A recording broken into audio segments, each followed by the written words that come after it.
नमस्कार, Vidarbha city news चॅनलमध्ये आपले स्वागत आहे। अमरावती गुन्हे शाखेची आणखी एक अचूक कारवाई। गाडगेनगर पोलीस ठाण्यातील दुचाकी चोरीचा गुन्हा उघड। दिनांक 7 नोव्हेंबर 2025 रोजी दाखल झालेला गुन्हा क्रमांक 951/2025 मध्ये चोरी झालेली हिरो पॅशन प्रो दुचाकी शेवटी पोलिसांनी हस्तगत केली आहे। गुप्त बातमीदाराकडून माहिती मिळाल्यानंतर गुन्हे शाखेने इतवारा बाजार परिसरातून आरोपी नरेश अत्राम याला ताब्यात घेतले।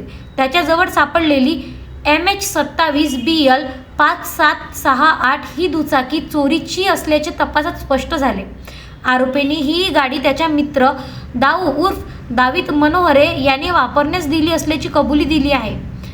जप्त दुचाकीची किंमत सुमारे 25,000 रुपये असून ही कारवाई पोलीस आयुक्त अरविंद चावरिया तसेच उपायुक्त गणेश शिंदे, रमेश धुमाळ, श्याम गुंगे, गुन्हे विभागाचे ACP शिवाजी बसाटे यांच्या मार्गदर्शनाखाली करण्यात आली। सपोनी मनीष वाकोडे, पोहवा सतीश देशमुख, फिरोज खान, मंगेश लोखंडे, प्रशांत मोहोड, पोलीस नाईक नजीमुद्दीन सय्यद, रणजित गावंडे आणि चालक प्रभात पोकडे यांचे या कारवाईत मोलाचे योगदान।